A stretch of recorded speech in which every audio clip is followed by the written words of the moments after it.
Hello everyone, आज इस session में हम हाइब्रिडाइजेशन फाइंड करेंगे मॉलिक्यूल्स के और उसके शेप्स कैसे फाइंड करेंगे ये भी इस वीडियो में आपको कुछ ट्रिक्स के साथ इजीली फाइंड करने का मेथड बता देंगे, ठीक है ना। तो हमें पता है hybridisation is mixing of atomic orbitals और हाइब्रिडाइजेशन का एक हमें फाइंड करने का कुछ फॉर्मूला भी पता है, like sigma bond plus lone pair is hybridisation, है ना। तो first of all sigma bond को हम साइड एटम्स बोल के रिप्लेस कर देते हैं। यहाँ पे हमें साइड एटम लिखना है, इसको हम लोन पेयर ही लिखेंगे, पर हम इस लोन पेयर को फाइंड करने के लिए एक शॉर्ट ट्रिक बता देंगे जिससे आपके काफ़ी क्वेश्चंस चुटकियों में हो जाएंगे। कुछ एग्जांपल्स लेके बताती हूँ कैसे हम साइड एटम और लोन पेयर निकालेंगे। Example BeCl2। BeCl2 में दो साइड एटम है, that is 2 chlorine atoms, so 2, lone pair find करने का फॉर्मूला है Be का जो valence electron that is outer most orbit में कितने इलेक्ट्रॉन्स है उसको लिखना है। बेरिलियम में 2 होता है आउटर मोस्ट इलेक्ट्रॉन और उसके साथ सब्ट्रैक्ट होता है साइड एटम जो है -2 chlorine atoms, that is 2 side atoms divided by 2, ठीक है ना। This is the formula for finding lone pair. तो आ जाता है कितना 2,0। मैं यहाँ पे फॉर्मूला लिख देती हूँ ताकि आप कंफ्यूज ना हो। लोन पेयर के लिए फॉर्मूला है फर्स्ट सेंट्रल एटम का valence electron minus side atom divided by 2।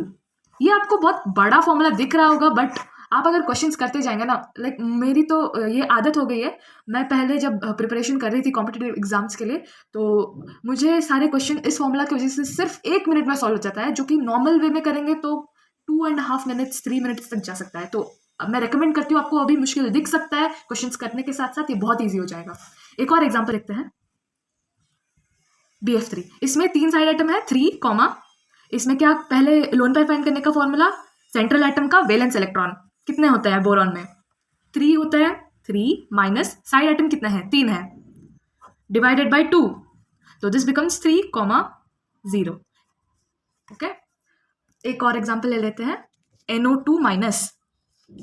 इसमें क्या है साइड एटम 2 है, ठीक है, और लोन पेयर फाइंड करने के टाइम पे हम देखते हैं कि नाइट्रोजन के 5 होते हैं इलेक्ट्रॉन, वैलेंस इलेक्ट्रॉन, और इससे हम सब्ट्रैक्ट करेंगे number of side atoms, that is not 2 direct side atoms नहीं, नंबर ऑफ साइड एटम्स। यहाँ पे जो हम साइड एटम का फॉर्मूला लिख रहे हैं, इसमें नंबर ऑफ साइड एटम को मल्टीप्लाई करना है। सपोज अगर 1 है तो into 1, like 1 in the sense कि वो कितना बॉन्ड बनाता है। जैसे यहाँ पे जो है ऑक्सीजन 2 बॉन्ड बनाता है, तो इसमें 2 साइड एटम ऑक्सीजन के हैं, तो इसका मतलब 2 इंटू 2 हो जाएगा, दैट इज 4, ठीक है ना। साइड एटम का जो है number of bond of side atom इनको मल्टीप्लाई करना है।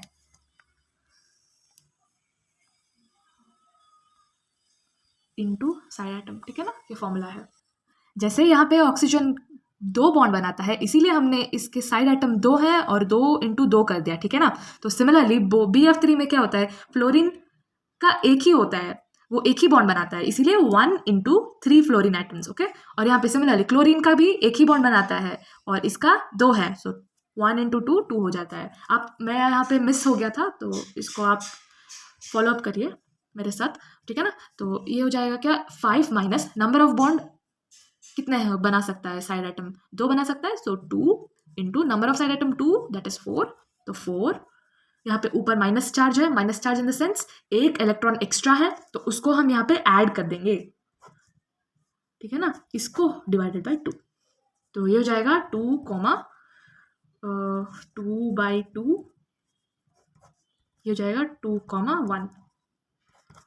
इसको यूज करके हम हाइब्रिडाइजेशन इजीली निकाल सकते हैं। इसीलिए मैं आपको पहले ऐसे मतलब है ना साइड एटम और लोन पेयर निकालने को बोल रही हूँ, क्योंकि इसको हम डिफरेंशिएट करके लिखेंगे तो हम इसका शेप बहुत इजीली निकाल सकते हैं। इसका sp2 sp3 हाइब्रिडाइजेशन का टाइप भी निकाल सकते हैं। तो मेरे साथ एंड तक रहिए, पूरा कैसे इजीली मैं निकाल रही हूँ जानने के लिए, ठीक है ना। टाइप्स ऑफ हाइब्रिडाइजेशन, टाइप्स जो है 6 स्टेप्स के होते हैं, that is sp2 sp3 sp3d sp3d2 और sp3d3। 6 टाइप्स ऑफ हाइब्रिडाइजेशन होते हैं। sp और sp2 जो है 2D शेप्स के लिए यूज किया जाता है, और रेस्ट 4 जो है 3D शेप्स को 3D शेप में जो मॉलिक्यूल्स होते हैं उसको उसके जो मिक्सिंग को दिखाने के लिए यूज़ किया जाता है, ठीक है ना। हाइब्रिडाइजेशन के बाद इनका जो शेप्स होता है, sp और sp2 वालों का जो मॉलिक्यूल्स के शेप्स जो हैं वो 2D में होते हैं, और sp3 और sp3d3 तक जितने हैं वो सारे 3D में शेप्स बनाते हैं, ठीक है ना। sp का जो स्ट्रक्चर होता है लीनियर होता है, sp2 का है ट्रायंगुलर, ट्राइगोनल और ट्रायंगुलर। sp3 का जो है टेट्राहेड्रल होता है और पिरामिडल। sp3d का जो है ट्राइगोनल होता है, बाइपिरामिडल, ट्राइगोनल बाइपिरामिडल। sp3d2 का स्क्वायर बाइपिरामिडल,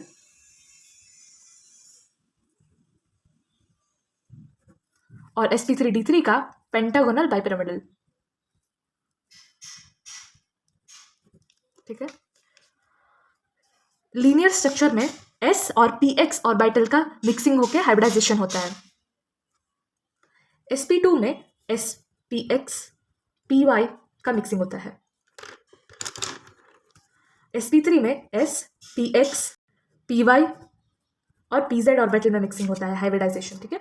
sp3d में s px py pz और d ऑर्बिटल में हाइब्रिडाइजेशन मिक्सिंग होता है, ठीक है। और इसमें बाकी सारे सेम, d ऑर्बिटल में जो है d dz स्क्वायर और dx square minus y square में मिक्सिंग होता है। s से pz तक सारे सेम होता है, dz square plus dx square minus y square वाला मिक्सिंग होता है स्क्वायर बाइपिरामिडल में। और इसमें क्या होता है, dxy plus dz square plus dx square minus y square के ऑर्बिटल्स में मिक्सिंग होता है। आपको सारे ऑर्बिटल्स में क्लैरिटी होना चाहिए। आई होप आपको ये सारे जो ऑर्बिटल मिक्सिंग्स हैं क्लियर होंगे। अब हम आगे बढ़ते हैं। यहाँ पे मैंने सभी स्ट्रक्चर्स को जो शेप्स है उनको ड्रॉ करके दिखा दिया ताकि आपको विजुअलाइजेशन आ जाए। यहाँ पे मैंने जो अलग कलर के जो लाइंस बनाए हैं वो z एक्सिस को डिनोट करता है। sp का लीनियर स्ट्रक्चर 180 डिग्री, sp2 का ट्राइगोनल और ट्रायंगुलर, sp3 का स्क्वायर पिरामिडल, sp3 का टेट्राहेड्रल स्ट्रक्चर, sp3d का ट्राइगोनल बाइपिरामिडल, sp3d2 का स्क्वायर बाइपिरामिडल, sp3d3 का पेंटागोनल बाइपिरामिडल, ठीक है ना। विजुअलाइजेशन आ रहा होगा कि कैसे मॉलिक्यूल्स हाइब्रिडाइजेशन करते हैं और मिक्सिंग कैसा होता है। कुछ एग्जांपल्स लेके इनके हाइब्रिडाइजेशन और शेप निकालते हैं। BeCl2, इसका हमने पहले भी यहाँ पे निकाला हुआ था। इसका 2,0 होता है। 2,0 मतलब क्या, sp 2, ठीक है ना। इन दोनों को ऐड करने पे क्या होता है, इस 2, इसीलिए 2 मतलब क्या, एक s में होगा और एक p में होगा। हम इसको मतलब क्या है, इलेक्ट्रॉन्स को कैसे डिस्ट्रीब्यूट कर रहे हैं आपको समझ में आ रहा है ना। वैसे मैं एक और का भी आपको दिखा देती हूँ, शेप में ड्रॉ करूंगी। पहले मैं आपको कुछ एग्जांपल्स बता देती हूँ, फिर उसका शेप साथ में दिखाती जाऊंगी, ठीक है। 2, इसका क्या होगा, इसमें 2 साइड एटम्स है और उसके बाद क्या होता है, जीनॉन का 8 वैलेंस इलेक्ट्रॉन्स होता है। इसको हम सब्ट्रैक्ट करेंगे किससे, फ्लोरीन का 1 होता है, 1 नंबर ऑफ बॉन्ड्स एक ही बनाता है, तो 1 × 2 = 2 डिवाइडेड बाय 2 करना है, ठीक है। तो ये हो जाएगा 2, 6/2 दैट इज 2,3। ये हो जाएगा क्या, 5, 2 + 3 = 5। ये हो जाएगा sp12 sp2 3 sp3 + 1 4 d2 sp3d। ये हो जाता है sp3d। क्यों, क्योंकि s 1 हो गया, यहाँ पे p3 दैट इज 1 + 3 + 1, ऐसे हमने स्प्लिट कर दिया सारे इलेक्ट्रॉन्स को, तो 5 हो गया, ठीक है ना। तो ये sp3d स्ट्रक्चर हो गया इसका। नेक्स्ट एक और एग्जांपल लेते हैं, PCl3। इसमें साइड आइटम 3 है और फॉस्फोरस का 5 होता है, क्योंकि वो नाइट्रोजन फैमिली को ही बिलोंग करता है, तो नाइट्रोजन का अगर 5 वैलेंस इलेक्ट्रॉन है तो फॉस्फोरस का भी 5 होगा। 5 माइनस 3 साइड आइटम है और इस क्लोरीन एक ही बॉन्ड बनाता है, तो 3 × 1 = 3 डिवाइडेड बाई 2। डिवाइडेड बाई 2 हमेशा करना है, ठीक है। तो ये हो जाएगा 3, 2/2 दैट इज 3,1, ओके। तो ये हो जाता है 3 + 1 दैट इज 4। इसका मतलब क्या, sp3। ये इसका हाइब्रिडाइजेशन है, sp3 हाइब्रिडाइजेशन। नेक्स्ट एक और एग्जांपल लेते हैं, XeOF4 का करते हैं। इसमें क्या है, 8, इसमें साइड एटम्स कितने हैं, 4 + 1 5। साइड एटम क्या बोल रहे हैं, मतलब सेंट्रल एटम को छोड़ के कितने हैं, सभी को गिन देना है, ठीक है। 4 और +1, एक ऑक्सीजन है और 4 फ्लोरीन है, इसलिए 5 है। और नेक्स्ट क्या है, लोन पेयर निकालना है। जेनॉन का 8 होता है वैलेंस इलेक्ट्रॉन, माइनस ऑक्सीजन जो है एक ही है और इसका ये 2 बॉन्ड बनाता है तो ये 2, माइनस फ्लोरीन एक ही बॉन्ड बनाता है और इसके 4 एटम है तो 4, ठीक है, डिवाइडेड बाय 2। तो ये हो जाएगा 5, ये हो जाता है 8 - 6, तो 2/2 हो जाएगा 5, 1। तो 5 + 1 = 6। मैं यहाँ पे जो कर रही हूँ, जो ऐड करके बता रही हूँ, 6 है, 4 है, 5 है, ये क्यों कर रही हूँ, क्योंकि हाइब्रिडाइजेशन का फॉर्मूला क्या है, sigma bond plus lone pair, ठीक है, इसीलिए मैं इसको ऐड कर रही हूँ। मैं इसको स्प्लिट करके इसीलिए दिखा रही हूँ क्योंकि ये लोन पेयर है। जब आप ड्रॉ कर रहे हैं तो लोन पेयर्स को हम इजीली बना सकते हैं, लाइक दिखा सकते हैं, आपको गिनना नहीं पड़ेगा अलग से कि लोन पेयर कितने हैं बोल के, इसीलिए, ठीक है ना। तो ये 6 हो गए हैं, तो इसका क्या हो जाएगा, sp3, मतलब यहाँ पे 4 हो गए, sp3d2, ठीक है, 1 + 3 + 2 6 हो गया। होप आपको वही क्लियर है। अभी हम शेप बनाते हैं, BeCl2। sp का क्या होता है शेप, हमने क्या सीखा, sp का लीनियर होता है, तो क्या होगा ये BeCl2, ये हो गया इसका शेप, है ना, इजी है ना। वैसे ही XeF2, इसका क्या हो जाएगा, इसका 2,3 है और इसका हाइब्रिडाइजेशन sp3d हमने निकाला। sp3d का क्या होता है शेप, ट्राइगोनल बाइपिरामिडल होता है। आप खुद ही सोच के इसको, मतलब ये ब्रेनस्टॉर्मिंग करना है आपको, ठीक है। ट्राइगोनल बाइपिरामिडल का स्ट्रक्चर बनेगा, तो हम डायरेक्ट इसको ऐसे ही प्लेस कर देंगे, XeF2, मतलब यहाँ पे जो है 2,3 हमने जो निकाला, 2,3 होता है इसका, 2,3 मतलब 3 लोन पेयर बनाना है, ठीक है, 3 लोन पेयर बनाना है हमें इसमें।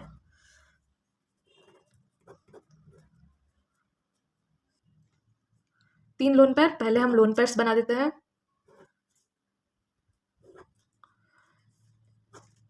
दो फ्लोरीन, आ गया ना स्ट्रक्चर। ट्राइगोनल बाइपिरामिडल का स्ट्रक्चर मैंने आपको दिखाया था। ट्राइगोनल बाइपिरामिडल का स्ट्रक्चर क्या था, ये था sp3d। तो इस शेप में आ रहा है ना, आप खुद ही देख लीजिए, ये वाला ऐसा आ रहा है,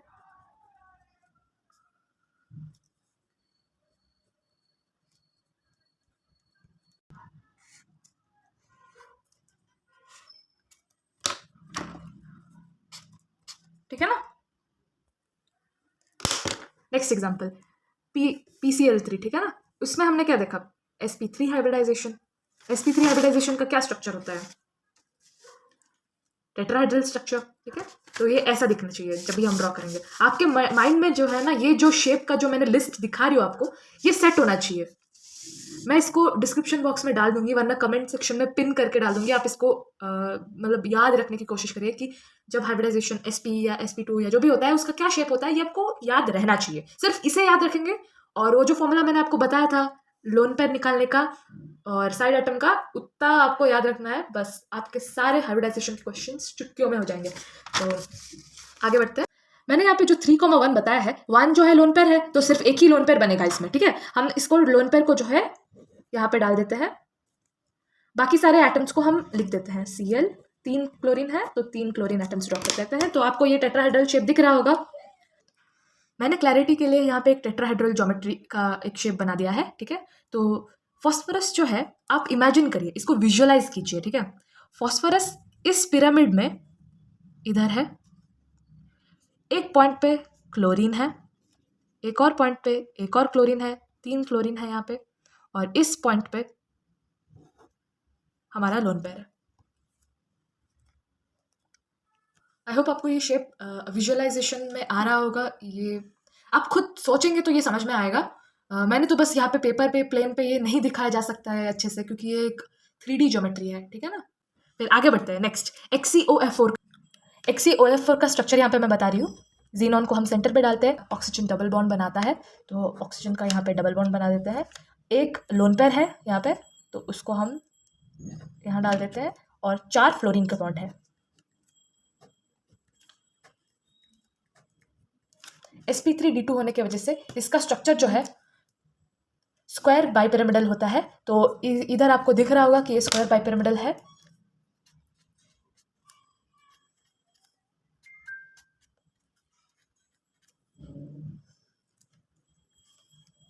एक डी एक्सिस में लोन पेयर है और दूसरे वाले में ऑक्सीजन एटम है। ठीक है, आई होप आपको ये वीडियो बहुत हेल्पफुल रहा होगा। आपका हाइब्रिडाइजेशन क्लियर हो गया होगा, आपको शेप्स कैसे बनाने हैं समझ में आ रहे होंगे। आगे ऐसे वीडियोस देखने के लिए हमारे चैनल को लाइक, शेयर और सब्सक्राइब कर दीजिएगा। Thank you.